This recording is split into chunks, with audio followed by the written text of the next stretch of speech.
enregistré sous le nom de Joseph, c'est-à-dire Marie-Joseph Ange-Édouard, la sœur de mon père, qui était cloîtrée chez les Sœurs du Bon Pasteur, avait toujours demandé à mon père de me faire porter comme prénom, en dessus de mes autres prénoms, le mot Ange. Ça, je ne sais pas pourquoi.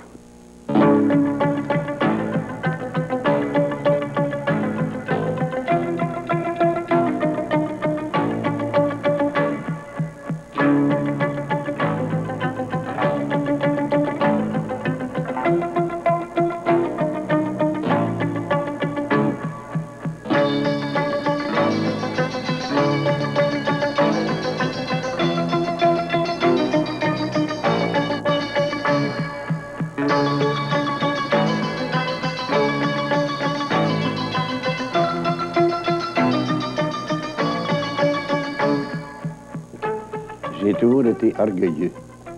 J'ai toujours aimé être bien aimé. J'aime pas me présenter nulle part sans avoir une cravate. Même au party qu'ils nous ont donné, là, à Saint-Bruno, tout le monde était habillé en sport, mais moi j'avais une cravate. J'aime pas me présenter à une entrevue, au magasin ou ailleurs, même où je vais travailler, j'ai une cravate. C'est important. Je suis allé hier matin, j'avais une cravate. Même pour travailler, là? Ah oui, ah oui. Ah, pas dehors, non. Je travaille dans le jardin dehors, OK. Mais quand je fais une sortie spéciale, que je vais travailler même, comme hier matin, je vous dis, je suis allé travailler, j'avais une cravate.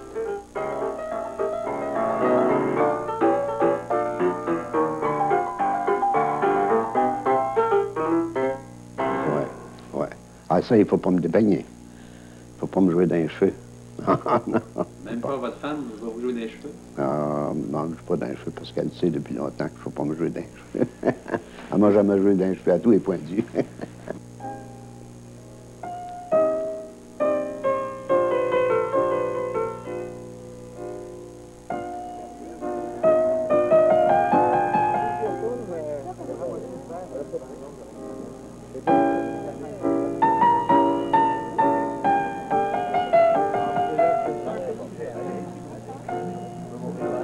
La glace, mais c'est dans le dessous.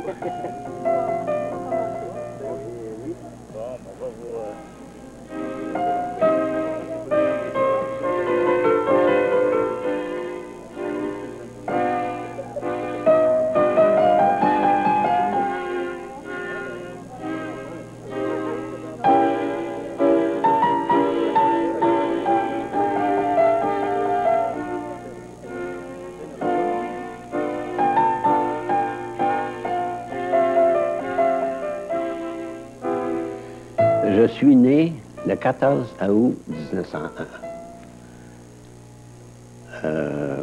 Ma pauvre mère, je suis le 9e d'une famille de 10, m'a souvent toi dit, toi, tu m'en as fait arracher. 1901, août, c'est un mois très chaud. Et 1901, ça a passé pendant plusieurs années comme étant une année de la grande chaleur. Et je pesais 12 livres. Alors, il y avait de quoi. Mon père, il était menuisier ébéniste. Et il travaillait pour une manufacture chez Paul Demers, sur la rue Saint-Paul, dans le Vieux-Montréal, je pense, dans le temps.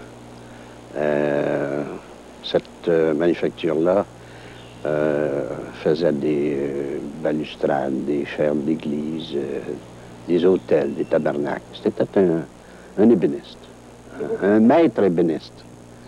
Alors, mes études, j'ai commencé mes études chez les Sœurs de la Providence, sur le boulevard Saint-Joseph, près de Saint-Dominique, en 1909 et en 1910.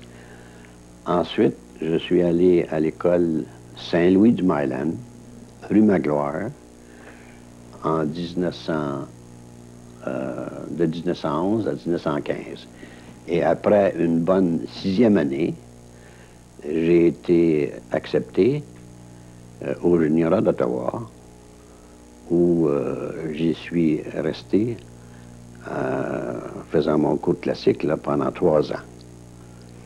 Entre parenthèses, le cours classique à Ottawa était très difficile et fatigant pour les élèves. Le cours était de 5 ans, contrairement à la province de Québec, ici, de 7 ans. Et en plus, on apprenait une science par année. Maintenant, je crois que dans la province d'Ontario, le cours classique est de 7 ans. Mais après avoir fait 3 ans de classique, moi, je suis parti 1 mois avant mon examen d'immatriculation. Dans le temps, dans la province d'Ontario, avec un diplôme d'immatriculation, on pouvait, dans l'Ontario, prendre une profession libérale comme médecin, notaire, avocat, etc.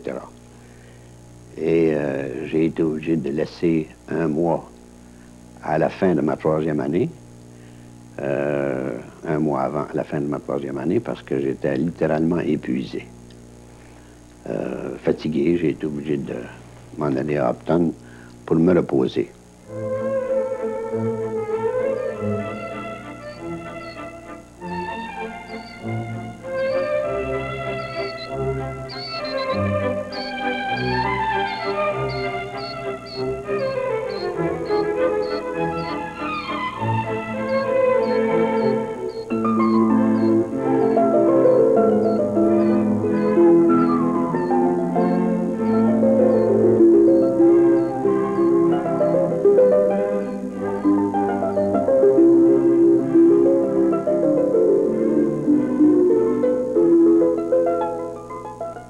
J'ai passé mes vacances ici, étant jeune, 7 ou 8 ans. Mes parents m'envoyaient chez le frère de mon père, Narcisse Marcotte. Je passais mes étés ici. Et par la suite, on est venu habiter, la famille et moi, de 1913 à 1919. On a habité à Upton.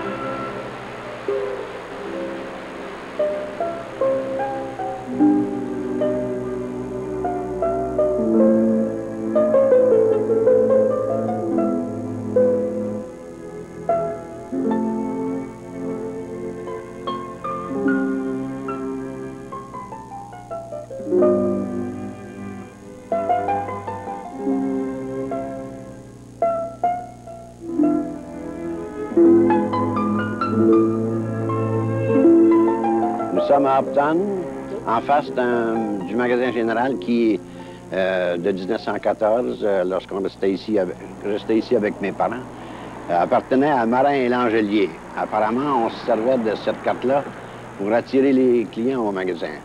Et est-ce que je peux lire ça? Je peux lire ça. Ben voici. Monsieur, en présentant cette carte à notre magasin, nous vous donnerons gratuitement l'almanach du peuple. Est-ce que je peux rire? Il y a de quoi rire. Nous profitons de cette occasion pour vous donner quelques-uns de nos prix pour cette semaine. Pour 25 sous, 4 livres de bonbons. Pour 25 sous, 2 douzaines et demie d'oranges douces. Et pour 25 sous aussi, 4 livres et demi de biscuits.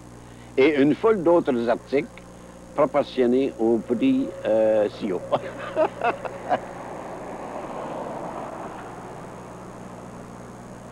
Alors, quand mes parents sont déménagés à Upton, de Montréal à Upton en 1918, son frère lui a passé le commerce de tombes.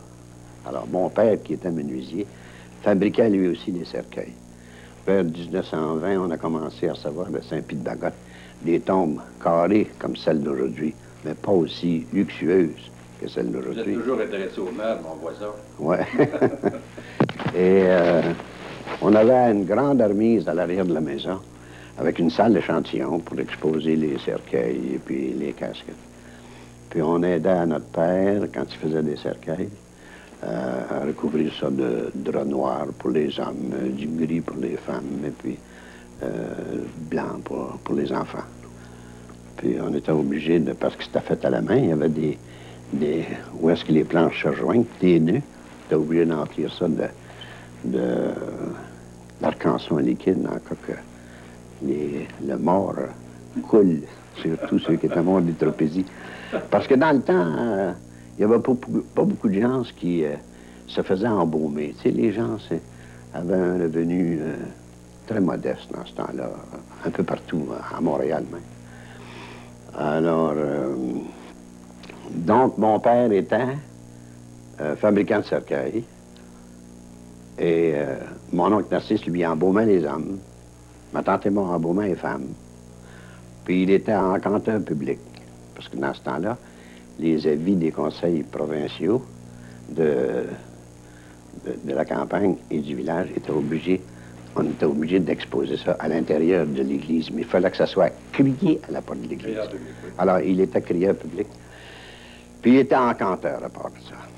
Puis c'était moi, je l'ai appelé le fou de Magog parce qu'on le demandait de partout pour chanter ou raconter des histoires. Comme au Villa Légaré, mettons. Il passait des nuits dans ce temps-là, les parties duraient longtemps. Il y avait des parties de noces. Des noces d'argent, des noces d'or, même des fêtes sacerdotales, vous savez, des prêtrises. Alors on le demandait, puis il montait sur une table, puis il chantait, il contait des histoires, 2 nuits puis une journée au complet, parce que les gens dans ce temps-là restaient à la maison, c'était pas exposé les morts dans des salons mortuaires comme aujourd'hui. Sur les planches dans le salon. Sur les planches, oui. 3 madriers, un drap noir par-dessus, le cercueil, la personne morte, puis le cercueil à côté. Puis quand il commençait à sentir un peu, on transférait le mort dans le cercueil pour... Puis l'arc-en-ciel, mais ça l'empêchait pas qu'il quitte. Il y avait un monsieur Reynaud aussi, qui était le propriétaire du corbillard. Un corbillard tout de vitre, vous savez, avec les chevaux recouverts d'un drap noir, tout plein de glands, avec les oreillères, là. C'était lugubre. Donc, il y avait 3 entrepreneurs. Celui qui avait le corbillard, mon père, qui faisait des cercueils, et mon oncle, Narcisse, son frère, qui était embaumeur.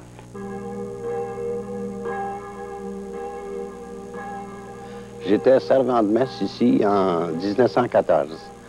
Et avec un copain, j'ai sonné le glas de Pie X lors de son décès en 1914. Dans ce temps-là, il y avait une cloche. Dans le moment, il y en a 3. Est-ce que je peux rajouter que j'ai connu 8 papes, dont Pie X, décédé en 1914, Benoît XV, Pie XI, Pie XII, Jean XXIII, que j'ai rencontré à 2 reprises lorsque nous sommes allés à Rome, à Castel Gandolfo, Paul VI, Jean-Paul Ier, Jean-Paul II.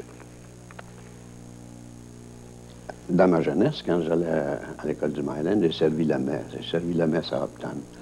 Mon frère était père Oblat. J'ai toujours eu le goût de faire un prêtre. Ensuite, au cours de mon cours classique, comme je vous dis, on apprenait une science par année. La première année, c'était la botanique, la zoologie. J'ai toujours été impulsif.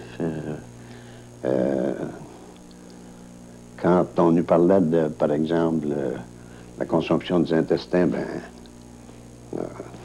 la diarrhée, tuberculose des poumons, tout ça. Fait que je me mettais à avoir la diarrhée pendant 2-3 semaines. Tout ça pendant 2-3 semaines. Puis là, j'ai abandonné l'idée de faire un médecin parce que j'aurais eu le goût de faire un médecin. J'ai continué mes études pour faire un prêtre.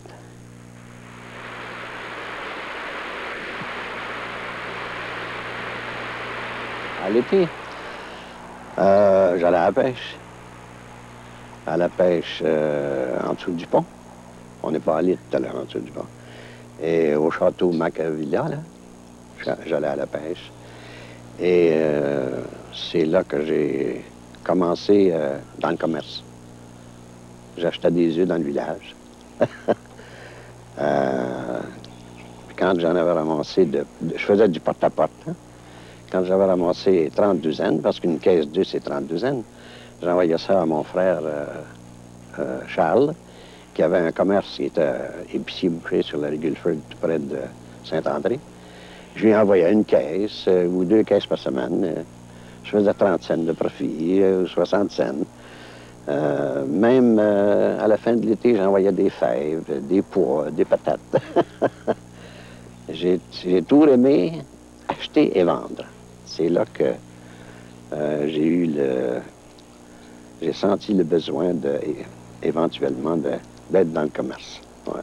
Ça a été ma vocation.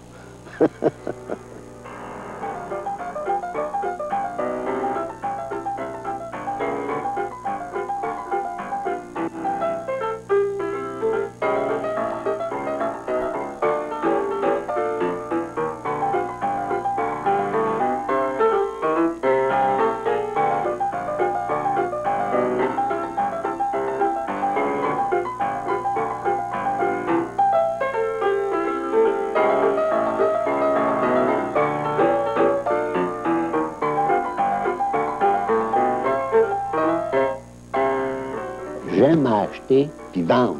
Vous êtes un négociant. Encore aujourd'hui, si j'étais plus jeune, même à mon âge, si j'avais le foin, je partirais en affaires. Vous êtes C'est un meuble. C'est une piqûre, ça. Ah ouais. C'est le goût du J'ai tout. négoce. Oui, oui. C'est pas le goût de l'argent, n'est-ce pas? Non, non, c'est le goût d'acheter et de vendre. C'est le fun d'être en arrière d'un comptoir, ça veut puis puncher le cash, puis acheter puis vendre. Ça, c'est... De convaincre les gens Ouais. qu'ils vont acheter. Ouais, Étiez-vous un homme Ah oui, ah oui. qui était bon vendeur? Ah oui, j'aurais pu vendre au Cardinal Léger s'il était venu acheter des meubles chez nous. Mais dans un quartier excentrique où on était dans le temps, il n'y avait pas moyen de vendre de meubles dispendieux. C'était des meubles à prix modique. Pour vous donner un exemple, meubler un couple de jeunes mariés là, avec des meubles du temps, là, ça devait coûter avec le poêle, parce qu'il n'y avait pas de réfrigérateur dans le temps. Set de chambre, set de salle à dîner, la cuisine, etc. À peu près 7 à 800 places. Vous parlez C'est le top, ça. de réfrigérateur. Ça a pris du temps avant que les gens se décident à en acheter. Ah oui, mais dans le temps, il y avait seulement que des glacières à bois, en chaîne, là. Alors, on était obligé d'aller, ça a duré plusieurs mois, ça.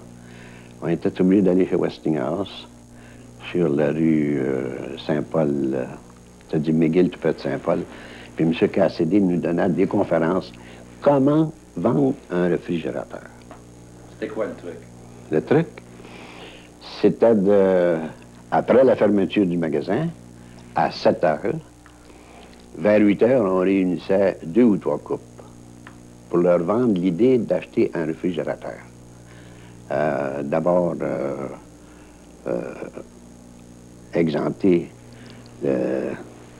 les gouttières qui tombaient des marchands de glace dans l'escalier et dans le passage.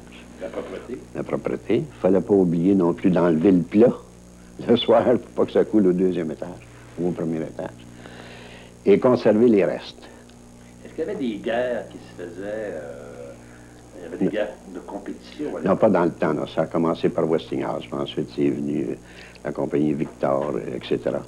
Non, il n'y a pas de guerre. On a commencé avec la compagnie Westinghouse. Sur la qualité, excusez-moi, sur la qualité des... Ah, c'est une belle qualité. C'est important. Ah, ouais, à l'époque, c'était encore mieux qu'aujourd'hui? Ah, ben, pour le temps, c'était la perfection.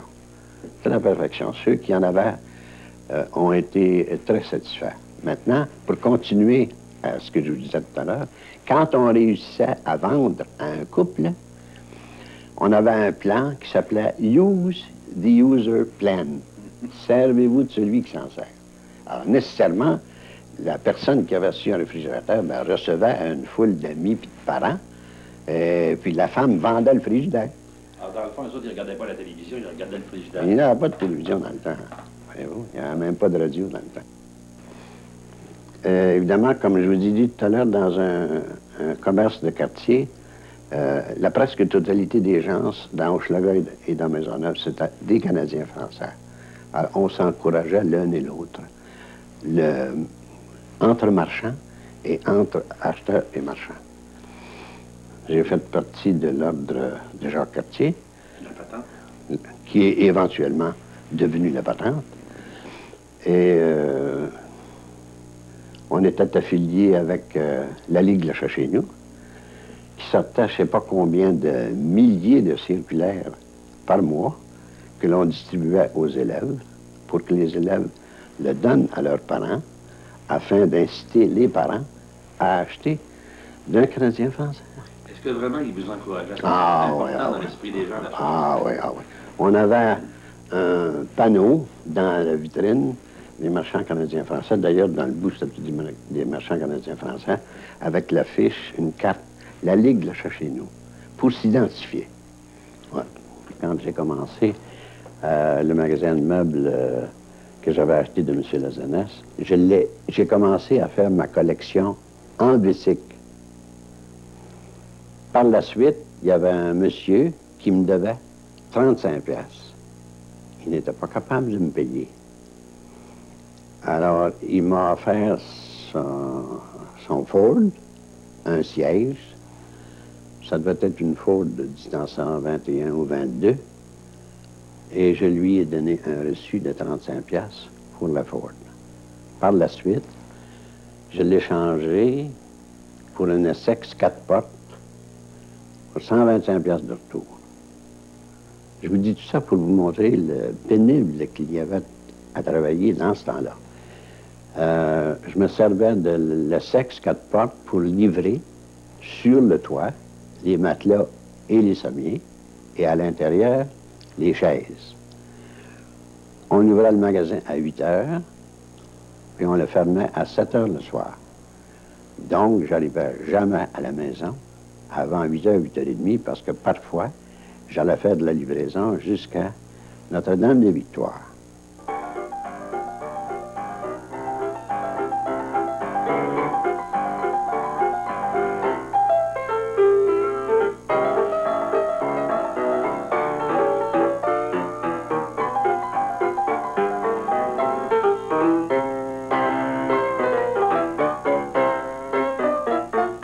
En 1930, le commerce de meubles n'a pas été affecté immédiatement.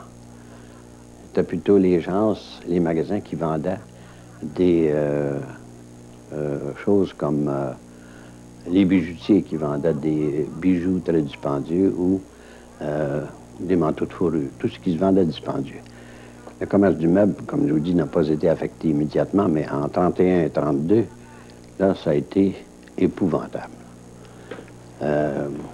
Les manufactures fermaient.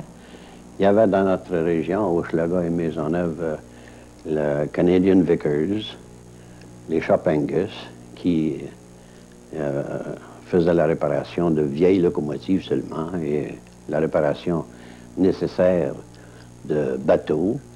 Il y avait aussi le Dominion Textile, chef Notre-Dame, qui travaillait avec très peu d'employés. La Locomotive Works, qui était littéralement fermée au complet. Il y avait ceux qui travaillaient, c'était les fonctionnaires au municipal et au provincial. Dans ce temps-là, il y avait très peu de fonctionnaires. Il y avait aussi les polices, les conducteurs de chars, qui étaient encore moins nombreux qu'aujourd'hui, les éboueurs. J'ai même connu des médecins qui étaient sur le secours direct dans le temps. Il y avait 55 000 familles en 1941 à Montréal qui étaient sur le secours direct. Et en 1930, je me trompe, en 1933 plutôt. Même en 1934, il y avait encore 38 000 familles sur le secours direct. Alors, il va sans dire qu'en achetant le magasin de M. Lajeunesse en 1929, j'ai acheté aussi, en plus d'acheter les meubles, j'ai acheté les comptes à recevoir. Les gens n'étaient pas capables de nous payer. Il y avait à peu près 10% de nos clients qui nous devaient de l'argent, qui étaient en mesure de nous payer. Alors, on a été obligé de fermer le magasin.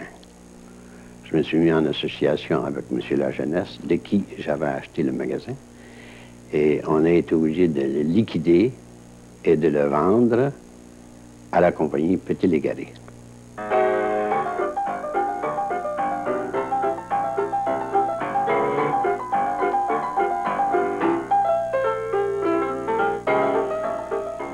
Après avoir vendu le magasin que j'avais acheté de M. La Jeunesse, on a été obligé de le vendre à Légaré. Les créanciers avaient accepté 50 cents dans la pièce.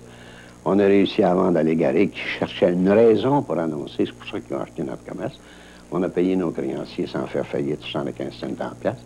J'ai loué le magasin de M. La Jeunesse et la compagnie Légaré m'a fourni les meubles que je vendais pour eux à commission. Je payais toutes mes dépenses, le loyer, salaire, les taxes, etc., moins la livraison et moins l'annonce. Là, j'ai fait de l'argent, là. Vous avez fait de l'argent. Un instant. 2 ans après, la compagnie Légaré a fait faillite. Là, on a touché le fond. Là, on est allé à la frontière de la misère.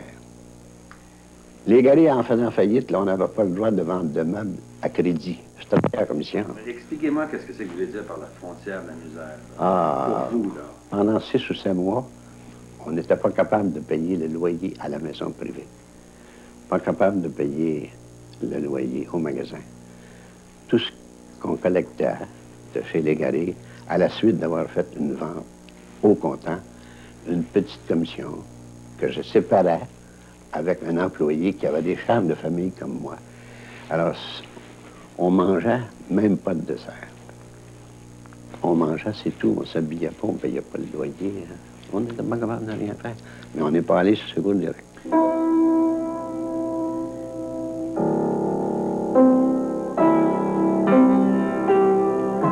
Vous voulez?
Par la suite, j'ai œuvré à la Cité-Jardin.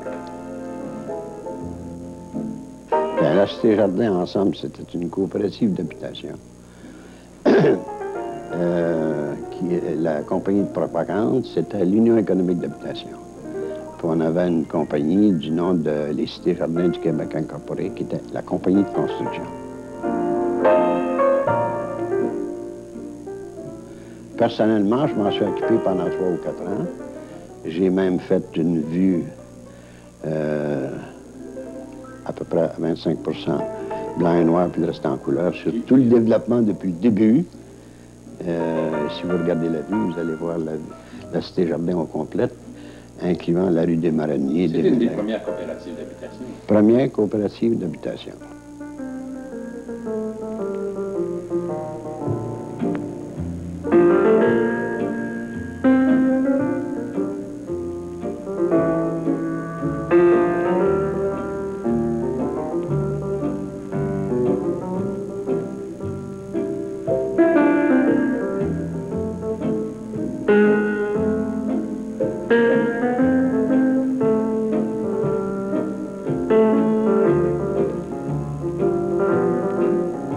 Une belle idée en soi, tu sais, mais si, à un moment donné, ben, il s'est trouvé un groupe de dissidents, d'idéologie, Et puis, il y a eu confrontation avec ceux qui n'étaient pas de notre idée.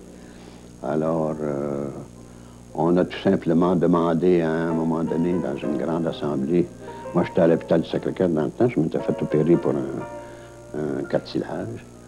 Ceux qui ne sont pas contents, ben allez-vous-en, on va vous remettre votre argent. Alors, je les ai pris au mot, puis je suis parti. On m'a remis mon argent, puis depuis ce temps-là, je m'en occupe plus. Je m'en suis pas occupé par la suite.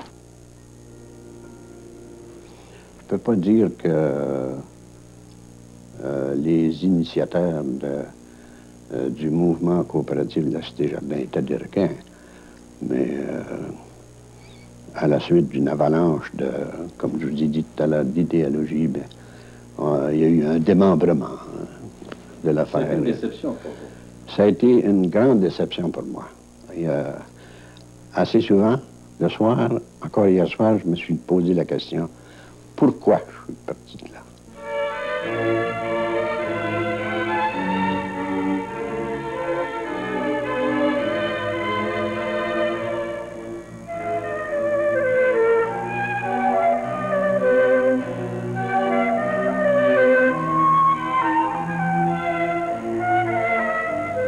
Et par la suite, je me suis associé à une compagnie de construction à Duvernay. Les affaires allaient merveilleusement bien. Nous avons construit une infinité de rues, dont Victor Hugo, la rue Franchère, la rue Aucard, place d'Avignon, où nous avons eu notre bungalow, Paul Verlaine, etc. Ça a été encore un désastre. Une autre crise. Est-ce que je peux dire maudite crise? Parce qu'il y en a eu dans la vie des crises. De mes parents, chez mes parents et chez moi aussi. En 1959, il y a eu une crise dans la construction à tel point que pendant 2 ou 3 ans, il n'y avait pas de maison qui pouvait se vendre, un cottage qui pouvait se vendre autour de 12 000 $. Il y a eu dans le temps, dans ces années-là, environ 450 à 500 contracteurs, de gros contracteurs ou de sous-contractants en plomberie, plâtrier, électricité, etc., qui ont littéralement fait faillite. Et c'est seulement qu'en 1963, qu'il y a eu une reprise dans la construction, puis que les gens étaient capables, il y avait la possibilité de vendre des maisons à 12 000 ou 12 500. Donc, ça a été... J'ai fait une dépression à ce moment-là, une retraite forcée, et j'ai perdu de l'argent. Là, quand l'argent manque, tout change. Le social change. On perd nos amis et on est mal. On se sent mal à côté de ceux qui ont de la fortune. Principalement nos parents qui nous savaient à l'aise et on se sent encore plus mal vis-à-vis de ces gens-là.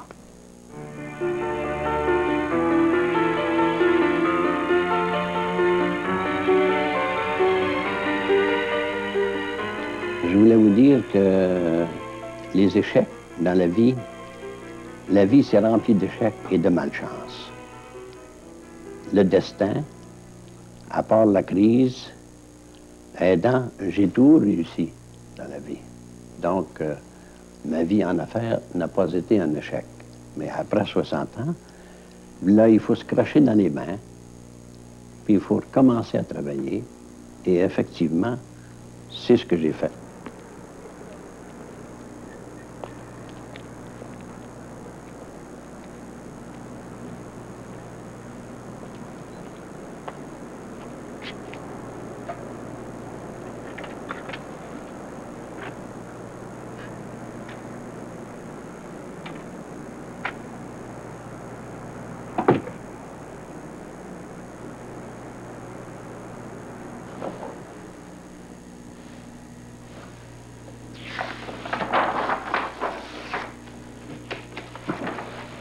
Je ne veux pas me reposer.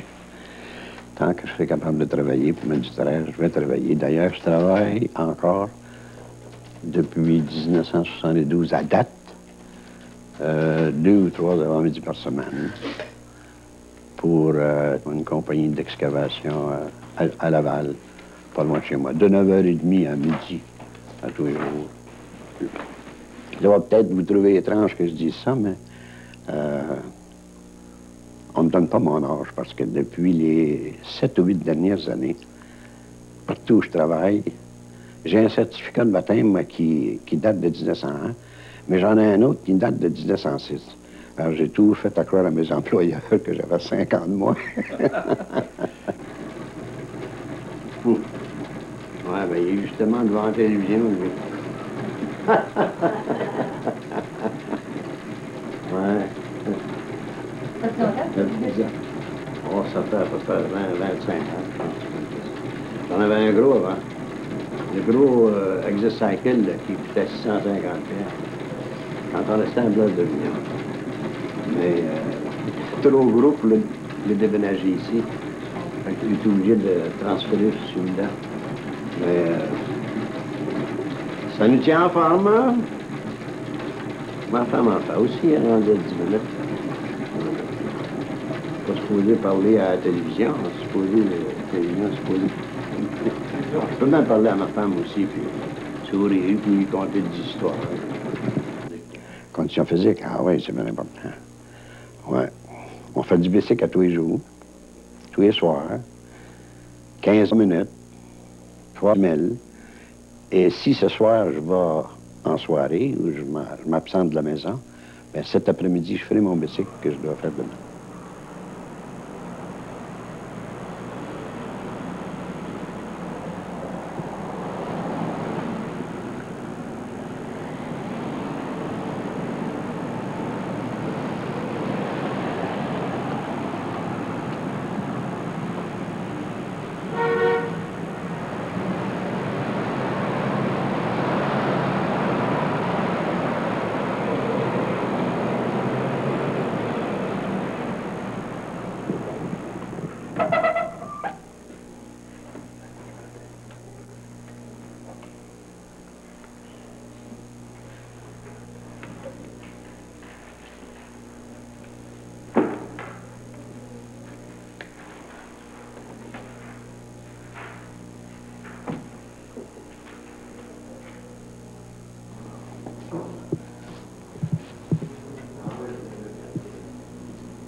Ça fait, oui, une couple d'années que je fais des recherches. C'est à la suite de papiers que les pères Oblat m'ont envoyé lorsque mon frère, le père Marcotte, est décédé.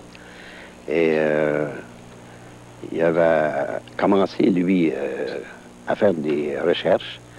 Et c'est ce qui m'a induit à continuer, à aller en profondeur pour connaître mes ancêtres. Là, je suis rendu assez loin. Là. Je suis rendu du côté maternel jusqu'en France. Et du côté paternel, je suis rendu là aussi en France. Ouais, il manque des détails à partir de 1850 à peu près, à nos jours. Ça, ce sont des détails qui me manquent et que je suis à la veille de trouver.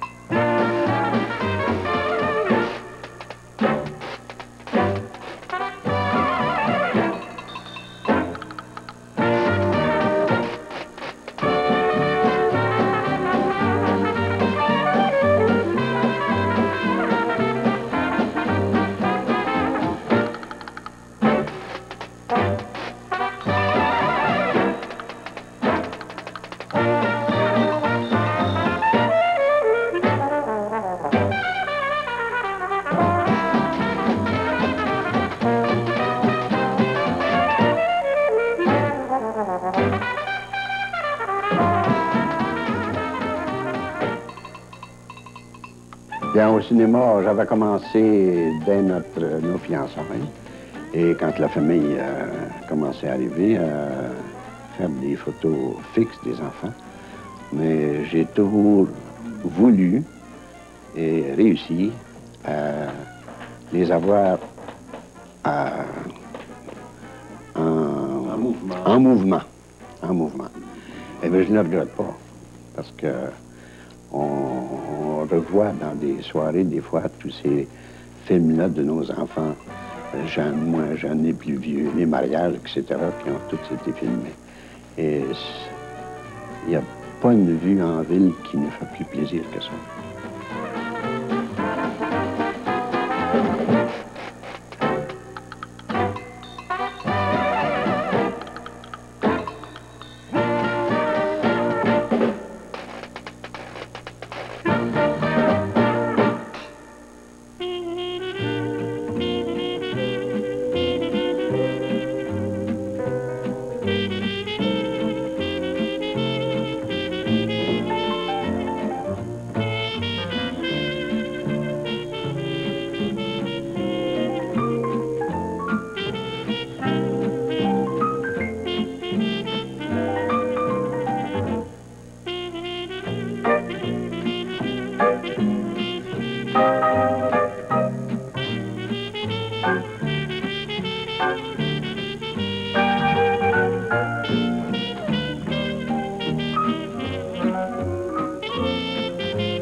J'ai vécu ensemble une très belle vie. J'ai eu mes vaches grasses et mes vaches maigres. Des moments sombres, mais des moments exaltants. Je n'ai pas de fortune, mais je ne suis pas pauvre, parce que j'ai mes enfants et mes petits-enfants. La plus grande épreuve dans ma vie, ça a été la perte de mon fils Claude, décédé le 9 décembre 1976.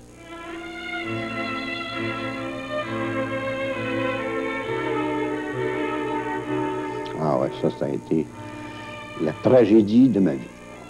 Heureusement que lorsque je l'ai appris, j'avais deux de mes filles à la maison qui m'ont frotté partout, les jambes, les cuisses, les bras, etc. Ça a été épouvantable. Je suis rentré dans la maison, c'était dans le mois de décembre, j'avais un chapeau que j'ai garoché chez Chesterfield, en colère, et ça se peut pas.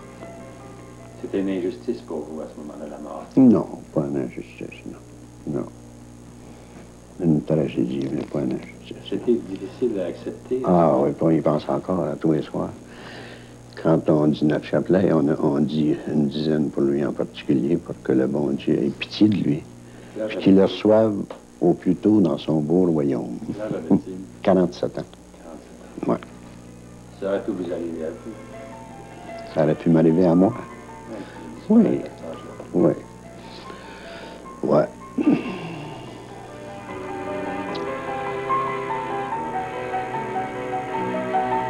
Même, je ne suis pas capable d'aller chez lui. Il a souffert pendant 2 ans dans un lazy boy. Et je ne peux pas m'asseoir ici et regarder le fauteuil. Il faut que je m'assoie à dos de ce fauteuil-là parce que je ne peux pas voir ce fauteuil-là. Je l'ai conduit à l'hôpital, à l'Hôtel Dieu pour des traitements. 30 fois. Je n'étais pas capable d'y aller. Il a conduit. Ça a été épouvantable.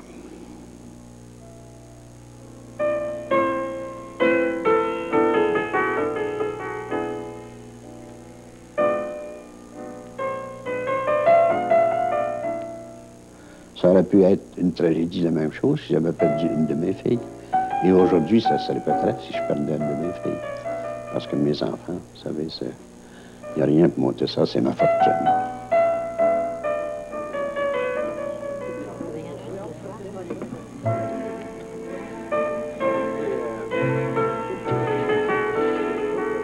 Est-ce que tout le monde est servi dans le foyer?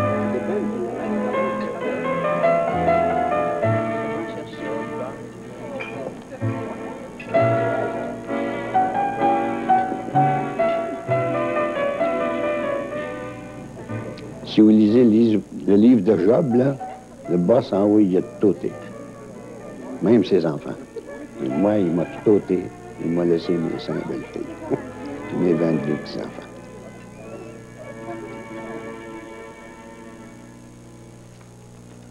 Ah oui, ma femme, vous savez, je l'ai déjà dit, et je le répète, c'est la plus belle, la plus fine, la plus douce, la plus compréhensive des créatures qui ont entouré ma vie.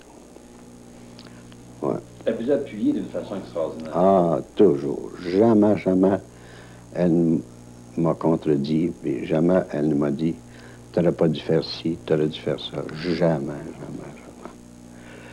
Foncièrement, je ne suis pas pour la liberté de la femme totalement. Vous savez? J'ai beaucoup de compassion pour la maman qui travaille du matin au soir. En fait, ce qu'on ne fera pas nous autres les hommes. 365 jours par année. Même les jours de fête. Hein? Pas nous autres qui faisons ça, c'est eux autres qui font la besogne. Mais rendu à un certain moment de la vie, quand les enfants sont plus grands ou qu'on laisse la maison, je comprends que la femme veut s'évader et rechercher des compagnes en dehors du foyer. Et enfin sortir de... Même travailler. Même travailler parce que dans la plupart des familles, il manque toujours quelque chose au point de vue habillement. Mais est-ce que vous n'avez pas l'impression, des fois, que les femmes en font un petit peu plus que les hommes, dans certains cas? Ça, vous avez raison. Ouais. Les femmes sont bien travaillantes, puis travaillent beaucoup, mais écoutez, multipliez ça. Tout ce qu'elles font dans une journée, multipliez ça par 365 jours, c'est extraordinaire.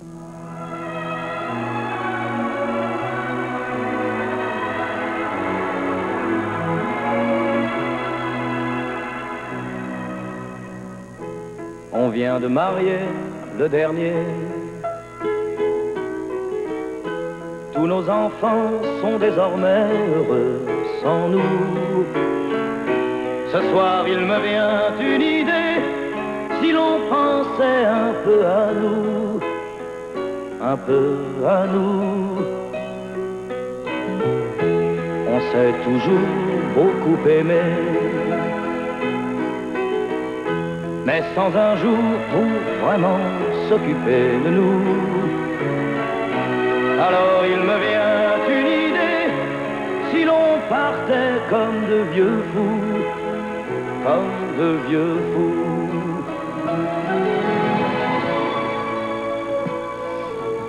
Il me semble que les gens aujourd'hui, avant de se marier, devraient faire un peu de noviciat. Un peu comme les pères ou les sœurs qui rentrent en communauté, qui font le vœu de pauvreté, chasteté et d'obéissance, devraient regarder dans l'encyclopédie qu'est-ce que ça veut dire la chasteté. Mais quand elles font un mariage réellement d'amour, puis qu'elles ont compris leur rôle, ben, il me semble qu'il ne devrait plus y avoir de séparation ou de divorce, à moins de cas. Est-ce que vous pensez à la sexualité aujourd'hui, l'importance qu'on donne à la sexualité? Un peu trop important. Ouais, trop d'importance à la sexualité. On veut enseigner aux enfants là, de maternelle sexualité. Vous n'avez pas eu de cours, vous? Non. Ça vient de seul. Il n'y avait pas de limite dans... Non, ça vient de seul. Non. Il n'y a pas eu de cours. Mes parents m'ont jamais instruit à ce point de vue-là. Non, mes enfants non plus. Je ne leur ai pas donné de cours de sexualité. Puis ça c'est tout. Elles se sont toujours bien conduites. Puis elles se conduisent encore très bien aujourd'hui.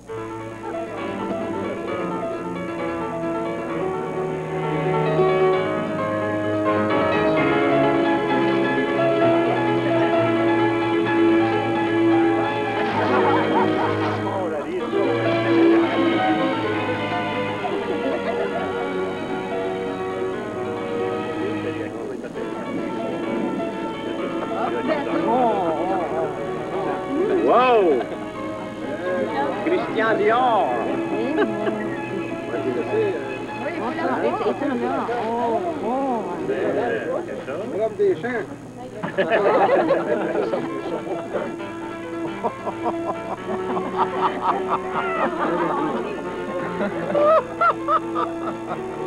Si ça fait longtemps qu'ils veulent me voir avec ça. Ça, puis votre fille, là. Je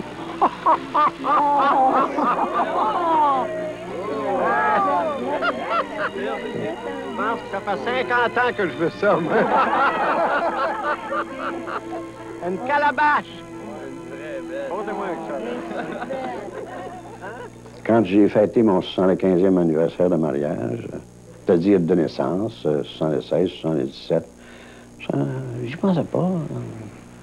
Mais le 78e anniversaire de naissance, quand ma femme est venue m'embrasser et me souhaiter bonne fête le matin, là, j'ai réagi. Là. Je me suis dit, hey, le petit pire, là, dans 2 ans, tu vas avoir 80, là, tu t'en vas, là. Là, on y pense. Vous y pensez d'une façon... comment? Ça vous angoisse? Ça vous inquiète? Non. Ben, ce qui me... La mort, d'abord, ça ne m'angoisse pas, ça ne m'inquiète pas, parce que j'ai pas peur de ça. Parce que je sais où je vais aller. Où est-ce que vous allez aller? Parce que, vous savez, quand vous regardez le ciel, là, qui est un beau bleu azur, pas comme aujourd'hui, parce qu'il y a des nuages, on trouve ça beau. Mais l'autre côté, c'est encore plus beau. Ça, je suis certain d'aller là. Vous y croyez? Ah, fermement que j'y crois. C'est pour ça que je n'ai pas peur. Si je n'y croyais pas, j'aurais sûrement peur. Mais il y a des choses qui me troublent. Quand? Ça, c'est troublant. Comment? Puis où? Bon, ça serait quoi pour vous? On parle d'affaires. Mourir en dormant. Comme on dit. Mourir en dormant. Comme ma grand-mère, la mère de mon père, elle est morte à 86 ans, dans son sommeil. Elle n'avait aucune maladie. Le docteur venait à la maison, sur sa demande. Il disait à ma mère, ben, elle n'est pas malade, elle n'a pas de maladie, elle va mourir comme un poulet. Elle s'est mise à pas manger, tout réalité pendant 3 mois, pas boire. Puis, un matin, à 6 heures, ma mère couchait à côté d'elle, ben, elle l'a trouvée morte. Une chose assez surprenante qu'il faut avoir... On parlait de foi tout à l'heure, hein? Il m'est arrivé toutes sortes de choses dans ma vie qui m'ont incité à persévérer dans la foi que j'ai depuis ma jeunesse. Elle avait tout demandé, elle avait prié pour mourir une journée de la Sainte Vierge. Puis elle est morte le 1er samedi de mai, endormie. Le samedi, c'est la journée de la Sainte Vierge. Le mois de mai, c'est le mois de la Sainte Vierge. Puis le 1er mai, c'est une fête de la Sainte Vierge. Puis c'est tellement vrai que c'est la fête de la Sainte Vierge que Bing Crosby, le frère de ma femme, il était l'ami de Bing Crosby. Bing Crosby est venu en ville quelquefois, puis lui, il est allé. Il y avait un golf, un terrain de golf de 18 trous. Puis Bing Crosby, qui était un grand catholique, ne permettait jamais que quelqu'un joue au golf chez lui le samedi, journée de la Sainte Vierge. Et vous, comment est-ce que vous aspirez? Est-ce que vous avez ce même désir de mourir pendant le mois de Marie? Ou, Ben, non, ça, j'ai pas de prière à ce point de vue-là, mais comme je vous disais tantôt, quand on se couche le soir, tous les deux, on couche dans des lits jumeaux, je lui donne la main, bonsoir, bonne nuit. Laisse-moi pas. Puis je voudrais pas qu'elle me laisse, parce que je veux pas rester tout seul. Et je veux pas qu'elle reste tout seule.